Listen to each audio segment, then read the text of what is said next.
Yo, what's up, y'all? Just took a customer to the DMV. We're waiting on another customer to come back and return the vehicle. So, chilling in the Tahoe. And let me tell you, I don't work for Chevy. I'm not plugging for them or anything, but if they want to pay me a little bit of money, that's cool. But look how much space this is, though. Like, it's a ton of space. And then it's got a nice system in it, too. So, yo, I wouldn't mind Chevy if you want to give me a Chevy. Cause I mean, look. And I see my homie 16 in the clip and one in the hole. Nate Dogg is about to make some bodies turn cold. Now they Woo! And it's got XM in it. I don't know if that comes standard or if it's just because it's a rental car. But I'm just out here vibing for a second, waiting for this customer to come back. I think I've chosen all the beats that I want on the album, and I say I think because any artist knows this. A lot of times you can choose all the beats that you think you want, think that you got everything that you need, and then you're like, something's missing, or something doesn't quite flow the way you want it to.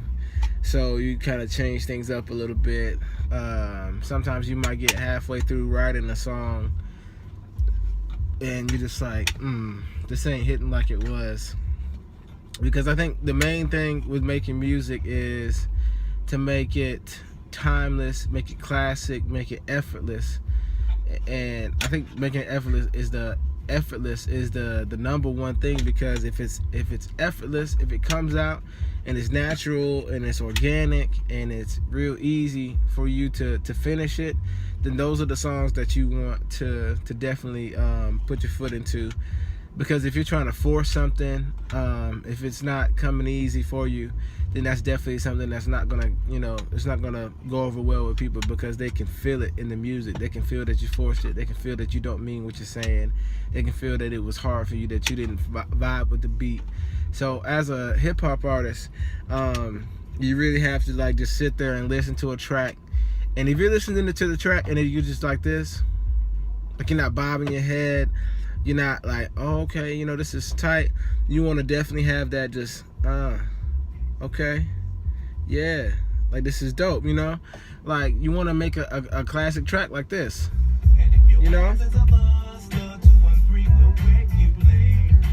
I guarantee you, like 20 years from now, and which that song was made like in 1994, I think.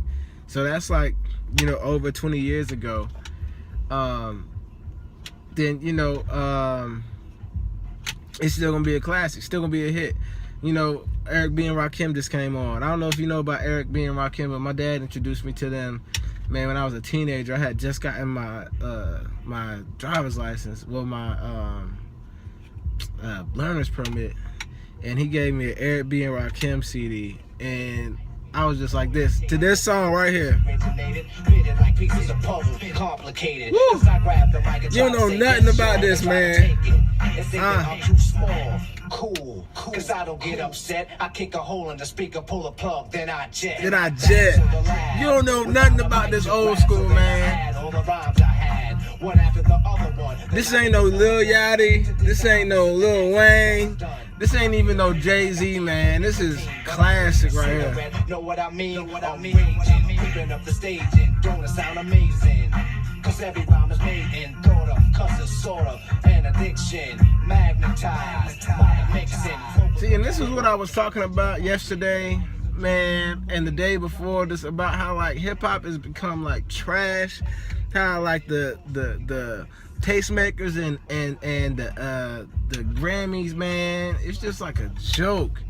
And as a fan of the art form, as a fan of just substance, period, as a Christian, as an artist myself, man, it's like it's just disappointing to see what the standard is becoming. And so in one way, like I say, it's discouraging, but in another way, it definitely lets me know that, hey, you need to definitely make some music, because people are lost in more ways than one. You know, it's not just that they're lost on the side of not having a relationship with the creator, but on the side of just not knowing what good art is, man. And if we lose good art in our world, I think it'll be a very bland world. You know, I think so many things are art forms. You know, cars are art forms. You know, there's a designer that, you know, just took the time and, you know, painstakingly drew countless, you know, designs of cars, and you know, he went over other people with it, and they were like, yo, you know, this looks nice, but you know, you can change something here, or, you know, maybe make the lines a little sharper, or make them a little smoother, or, you know, change this steering wheel, or change this, you know, dash.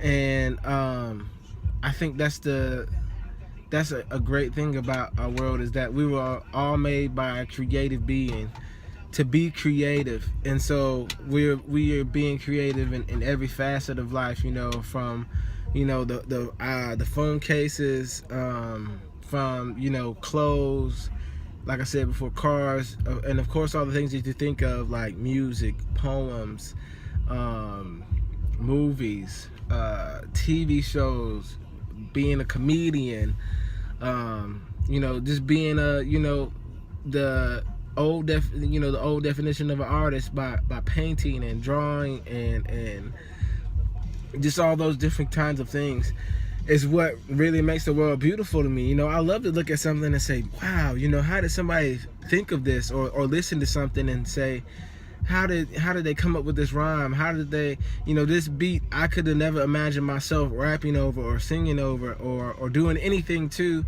or even making this, you know, this kind of production. How did they come up with this? And that's what I love about the world. And I hope that, you know, we continue to raise the standard of art, and to continue to put substance into it. You know, I love art that has, you know, a deep background story. Like a person was saying, you know, hey, I was in a really dark place when I wrote this. So I don't want to make this video too long, because we might have to split this vlog into 2 parts. But once again, I'm loving just the interaction with everybody. So I'm probably gonna cut this into 2 parts. So this is gonna be vlog part 1, or vlog day 4 part 1. So, you know, we're only or day 5, excuse me, dang, man, but we're only 5 days in, and I love you, all you guys that are tuning in. Hope you subscribe, and make sure that you go ahead to part 2, because I got a little bit more time here, and I'm just gonna keep, you know, just pouring my heart out to you guys, and hoping that I'm connecting with you and that you're listening. So subscribe. And since we gotta cut it into 2 parts, we're gonna do 2 songs of the day today. So, song of the day number 1. Let's see. It's gonna be another Bizzle joint. I know this is like the 3rd one in a row, but it's gonna be another Bizzle joint, and this one is Surrender. And if you haven't listened to any other tracks by Bizzle, I definitely encourage you to. He's definitely a very talented artist, and I think he speaks to a lot of people in a lot of different ways. So make sure that you check that out, and make sure that you check part 2 out. So Sick Frenzy out on this part, and I'll see you on the other side. Like they think it was gonna be in their beast. Hey, wasn't it? Hey, everybody say what's up to Brent. Welcome to the vlog, Brent. What's up, bro?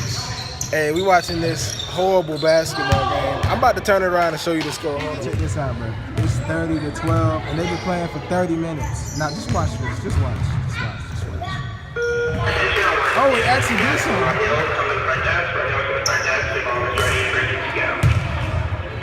Mama's ready for you to go. Let's see what they're going to do with it. What they going to do with the rock? You going to shoot a 3? Dang. So, yeah, and that's the synopsis. Just in a nutshell, that's how they get playing. Yo, so I just left the gym, man. Couldn't play basketball today because I had a rec league going on. So I just really lifted and ran a little bit. So I'm feeling pretty good. And that's going to be the end of the vlog today. I know I said I'd break it up into 2 parts. But we'll see if we still have to do that. Hopefully we don't. So like I said, song of the day is Bizzle's Surrender. So that'll be in the description. I'm about to go get me some pizza. I know I usually cook on the blog, but I want some pizza tonight. I want to go out to eat or get something that's takeout for some reason. I don't know. I just feel that way. But yeah, so we'll see you again tomorrow. Same time, same places, sort of. And love you guys. Remember to subscribe to the blog. Make sure that you follow me on Instagram, Twitter, like me on Facebook, all that good stuff. That way you can stay tuned. And we're going to keep pushing towards this album and towards tomorrow. So, love y'all. See you later. Slick Frenzy out.